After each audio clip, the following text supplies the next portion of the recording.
Olá, hoje estamos aqui para mais uma Roda de Saberes, que é uma iniciativa do curso de Pedagogia da Univale, em parceria com o Programa de Mestrado em Gestão Integrada do Território, também da Univale. Estamos aqui com alunos, professores, profissionais da educação e a nossa temática de hoje é Educação, Território e Tecnologias.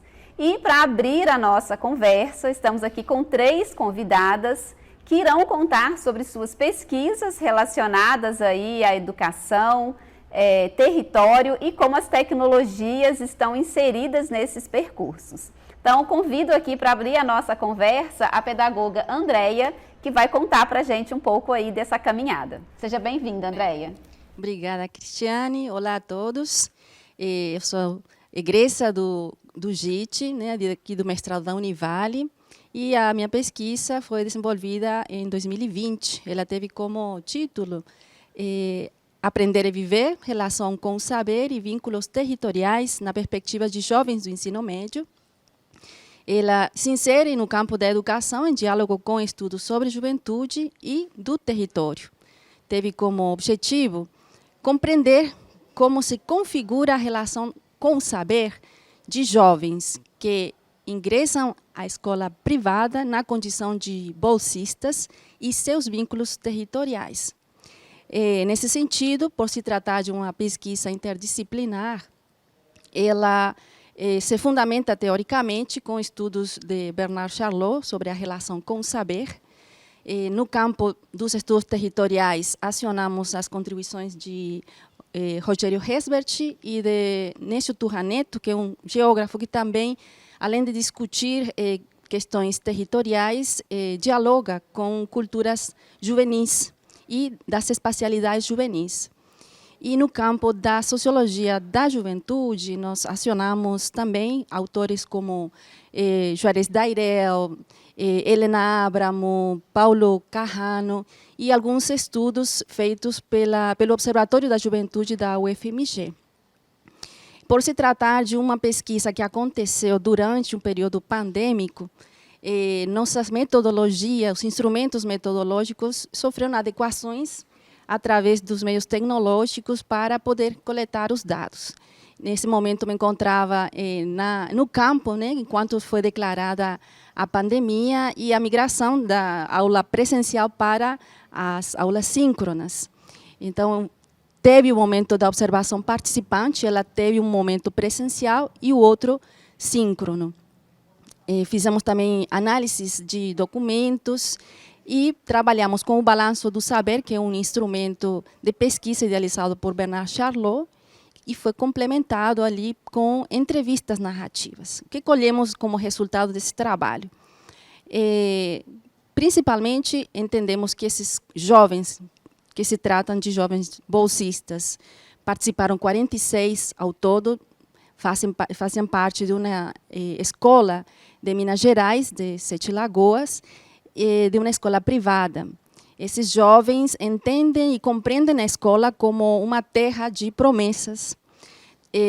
De fato, por se tratar de um grupo de jovens que majoritariamente migra da escola pública para a privada, entendemos, pelos dados coletados, que há uma reconfiguração da relação com o saber e nos vínculos territoriais com o bairro, com a escola pública, com a escola privada, há marcadores que acontecem, pelo menos em 4 processos que vão marcar esses vínculos territoriais. Principalmente, temos aí como um marcador a pertença a famílias que, sendo de camadas populares, né, por se tratar de um grupo de bolsistas, é um requisito, né, a questão de ter uma renda per capita de 1,5 salário. Então, estamos diante de um grupo que faz parte de uma camada popular, mas são famílias que buscam a escola privada. Temos também a compreensão, a partir dos resultados, que esses jovens fazem uma construção de si, né, a partir da compreensão de serem sujeitos, né, entendidos ali como sujeitos singulares, eles também, quando se apropriam do território, imprimem nele as próprias territorialidades. Isso vai trazer como consequência aí essa tensão no território para se apropriar da escola privada, aplicam-se táticas e nós entendemos ali que a partir das táticas utilizadas, que são exitosas, não deixam de ser um processo doloroso e desafiador para esse público. Muito obrigada, Andréia. Foi muito bom conhecer da sua experiência. Eu queria agora convidar o Wildman, né, para contar para a gente também sobre a pesquisa e a trajetória que ela teve envolvendo educação e território. Olá a todos. Eu me chamo Wildman, sou egressa do programa aqui de mestrado JIT da Univale. E a minha pesquisa eu concluí em 2018, sob a orientação da professora Celeste, e nós pesquisamos a relação com o saber e os saberes dos estudantes universitários. E essa pesquisa ela teve como locus, né, aqui na nossa própria universidade. Foram pesquisados estudantes do 7º período do curso de pedagogia, era uma turma composta somente por mulheres, e a turma da engenharia civil ambiental do 8º período, uma turma mista, que tinham 16 homens e 14 mulheres. E o locus, né, foi aqui na Univale, que é uma instituição que está à margens do Rio Doce, e o objeto de pesquisa foi o nosso Rio Doce. O mestrado, né, foi durante o ano de 2016 a 2018, um ano após, né, o rompimento da barragem de Fundão. Então, utilizamos como autores, né, para subsidiar a pesquisa o Bernard Charlot, com a teoria, né, da relação com o saber. Ele é um sociólogo francês, mas que está residente no Brasil já há vários anos. E no campo do território foi o Ifo Tuan, com a categoria de lugar. E também subsidiou os autores da educação ambiental, como Regota, Salvé, né, entre outros também. E na pesquisa, nós buscamos, né, compreender, né, o objetivo, essas relações, né, de saber dos estudantes com o meio ambiente, né, com o objeto, o Rio Doce, como esse objeto de saber. Então, como que comparecia nas aprendizagens, né, dos estudantes essa relação com o saber, né, por meio desse objeto. E nós utilizamos como metodologia o balanço de saber, que é uma metodologia do Bernard Charlot, em que os estudantes eles propõem, nós, né, como pesquisadoras, tem uma redação, nós propomos para eles responderem uma pergunta e eles produzem uma redação mesmo, né, um balanço de saber sobre o que eles entendiam, o que eles aprenderam, né, o que eles entendiam sobre o Rio Doce, sobre essa relação com o meio ambiente.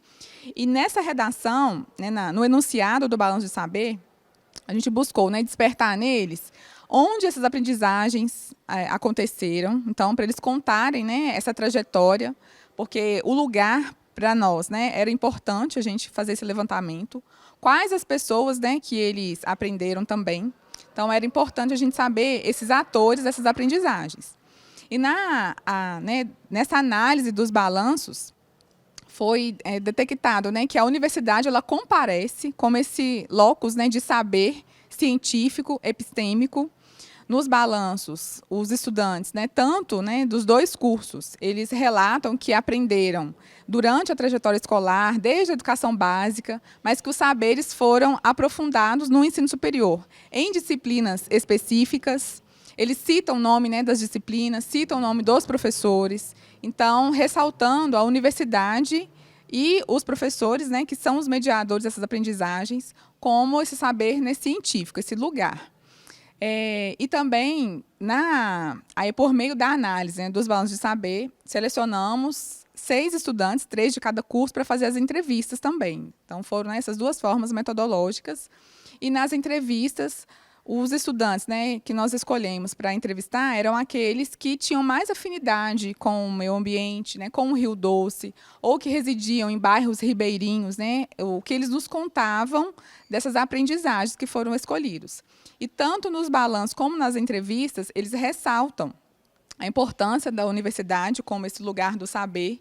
As relações, né, foram analisadas sobre 3 categorias, as relações epistêmicas, identitárias e sociais, né, que são da teoria do Bernard Charlot, e as 3 categorias, elas apresentam na análise do material empírico, né, As relações sociais é o modo como eles operam com os saberes em prol da defesa do meio ambiente. As relações identitárias são as relações que marcaram a trajetória de vida deles. Então, eles relatam nos balanços das entrevistas como que o Rio Doce atravessa a vivência deles, reafirmando também a categoria, né, de lugar do Tuan, que a partir do momento que a gente desenvolve essa experiência com o lugar, passa a fazer sentido, né, na nossa vida.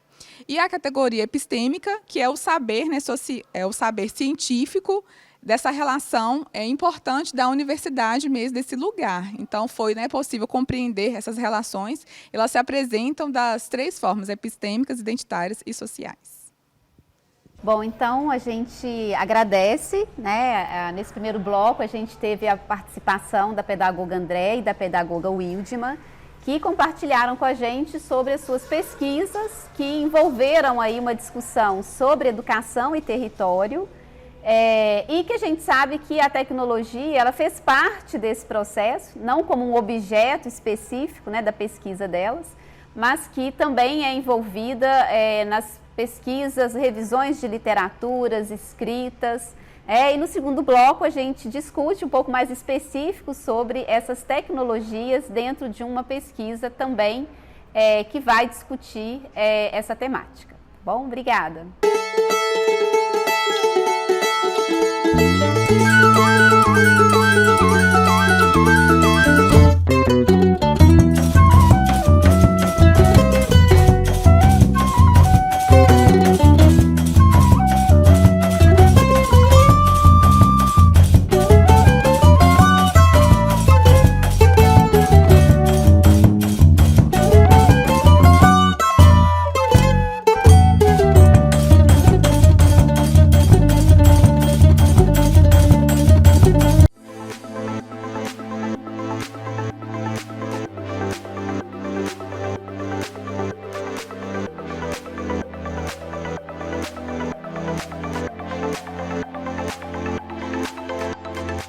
O mundo que nós vivemos hoje, ele pede um profissional capacitado a lidar com problemas complexos, com problemas múltiplos. Portanto, exige muitas vezes uma abordagem que seja interdisciplinar. Se no passado, no século XX, a especialização, né, era característica, no século XXI é a capacidade holística, a capacidade de ampliar os horizontes. Então, a interdisciplinaridade passou a ser central. E aí, né, nessa região em que a Univale está inserida, a Univale precisa formar profissionais que sejam capazes de dar resposta aos grandes dilemas e contribuam para o desenvolvimento da região. Então, daí ela propôs um mestrado que seja interdisciplinar, aberto a profissionais de todas as áreas. Trabalhando a gestão integrada do território, né? Então, a questão interdisciplinar, ela vem muito à tona. Trabalhar a questão interdisciplinar é propiciar ao aluno um contexto maior, né, de aprendizagem, porque é um aprendizado de maneira holística, né? Porque a gente insere no contexto da aprendizagem do aluno todos os campos de aprendizagem, a gente dá oportunidade para todos os alunos, a construção do saber é a partir do saber daquilo que o aluno traz consigo. O nosso trabalho aqui no GIT, na Gestão Integrada do Território, no mestrado, a nossa dissertação, abordou a questão relacionada com o cumprimento da lei de cotas no território de Governador Valadares.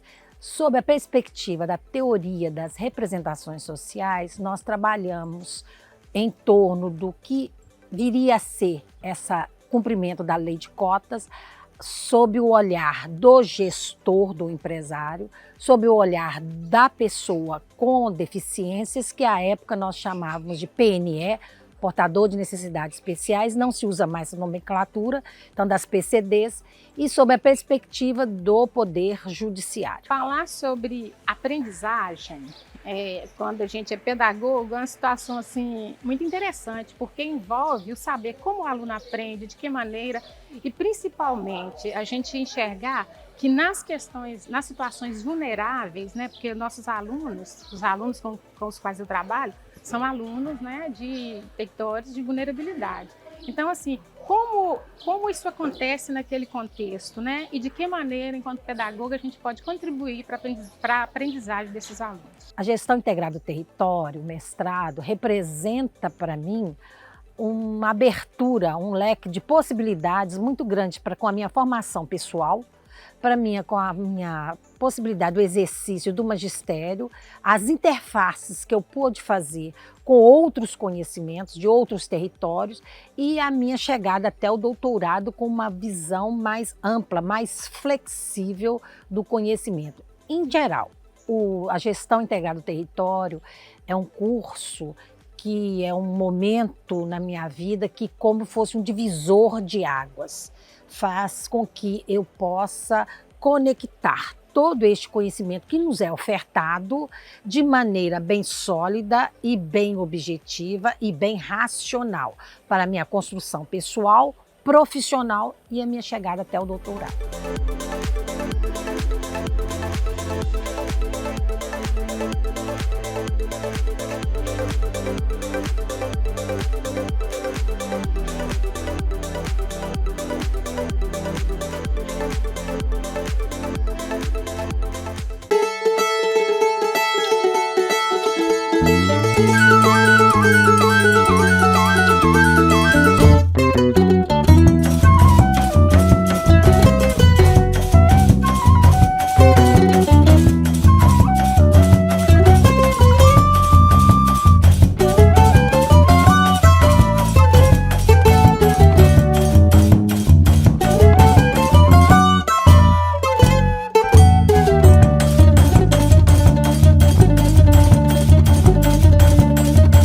Olá, estamos de volta com a nossa roda de saberes e hoje com a temática Educação, Territórios e Tecnologias.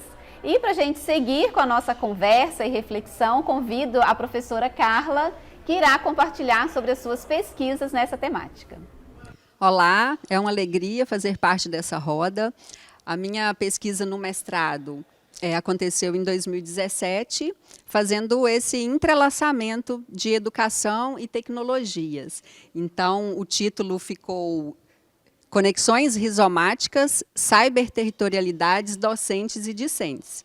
Então, o objetivo dessa pesquisa foi compreender como docentes e discentes, professores e estudantes, se apropriam do cyberespaço, se apropriam desse território virtual e constroem ali sentidos e significados.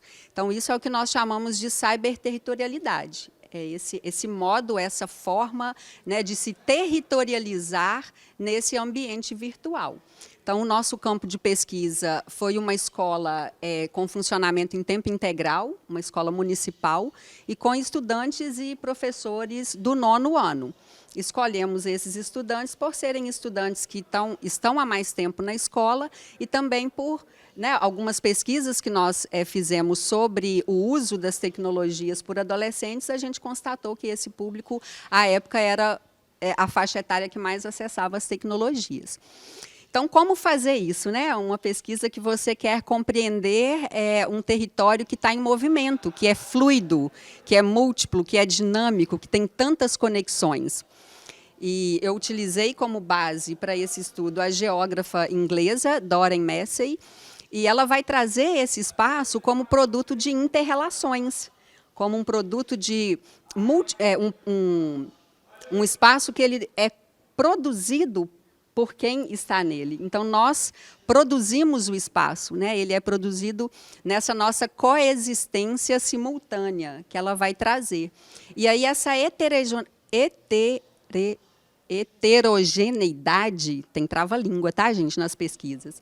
Esse território tão heterogêneo, ele vai trazer também essa multiplicidade de histórias.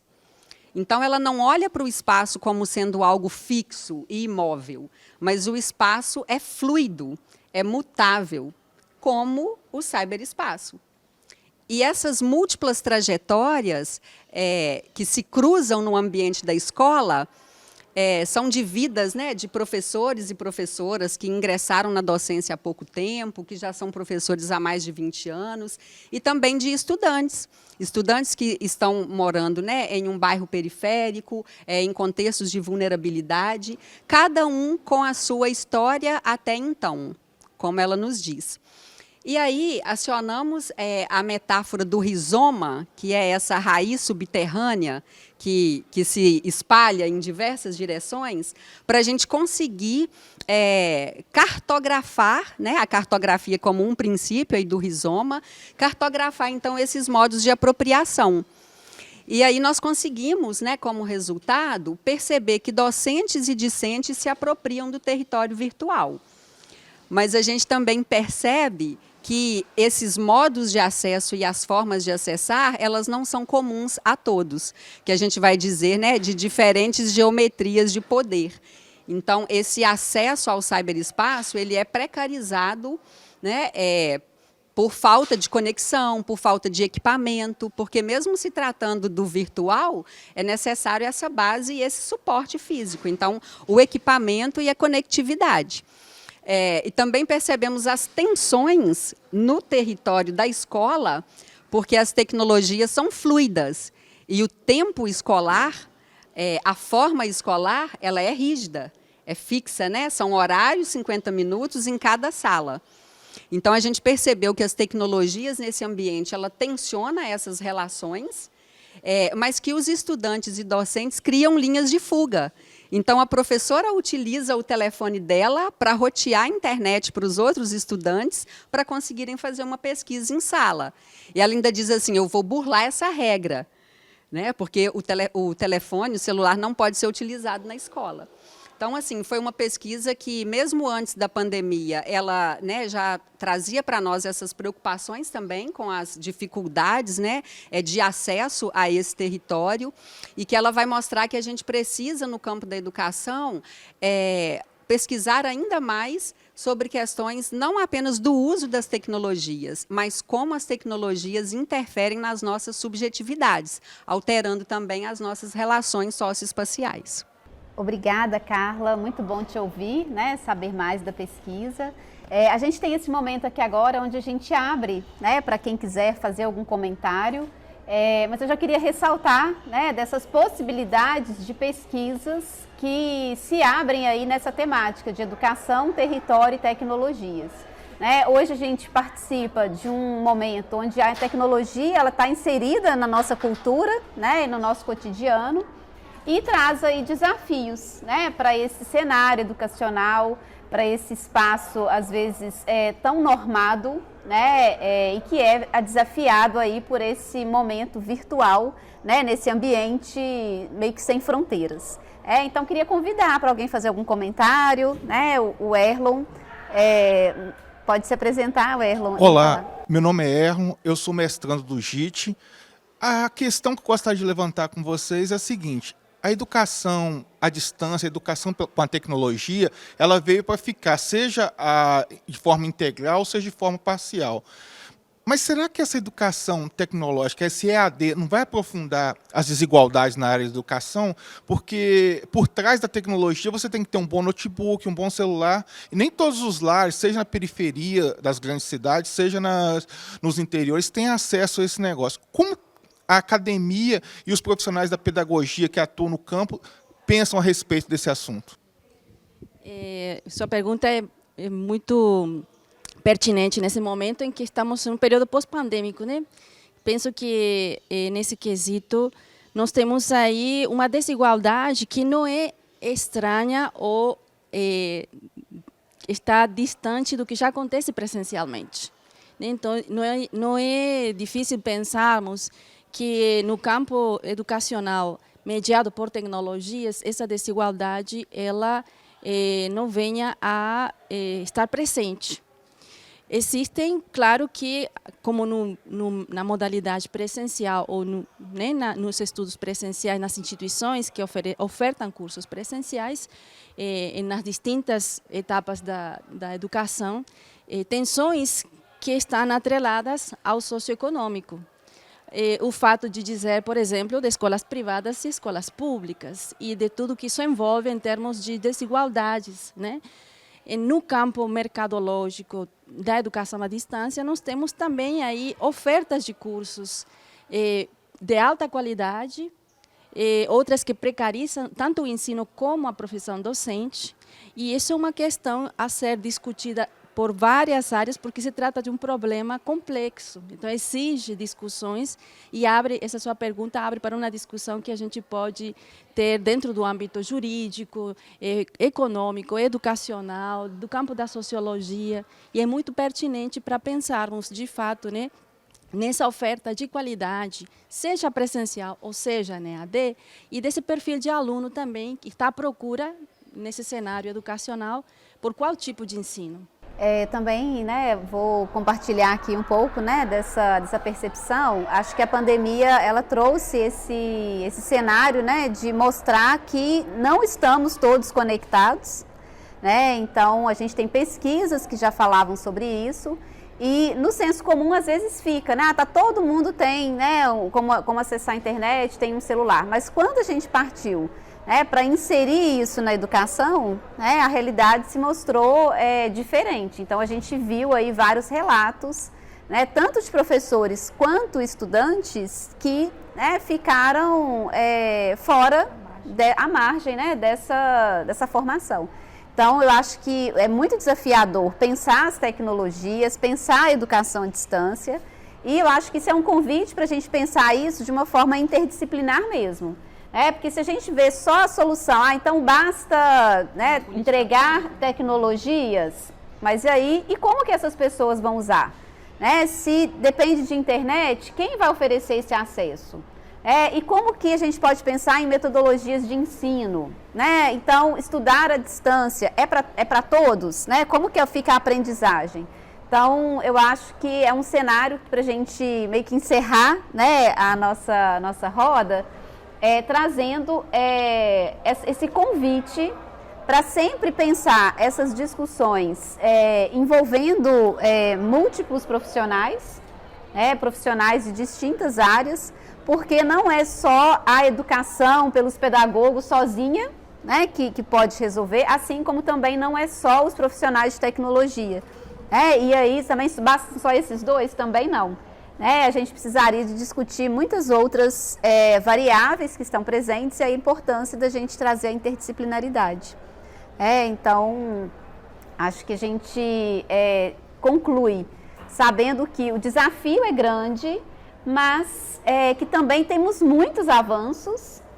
Só hoje da gente poder discutir, conversar e compartilhar já é um avanço, e a gente precisa sempre reconhecer que tem muitos profissionais dedicados, competentes, muitas metodologias que foram sendo desenvolvidas nesse processo, recursos de tecnologia com um preço mais acessível. Então, acho que a gente termina sempre a nossa roda exaltando, né, e batendo palmas, né, assim, gente, para esses profissionais e agradecendo tanto quem esteve aqui com a gente participando, quanto quem está nos assistindo, e que entende essa grandiosidade e os desafios que uma educação de qualidade e essa discussão da integração das tecnologias requer. Então, vamos lá bater a nossa palma?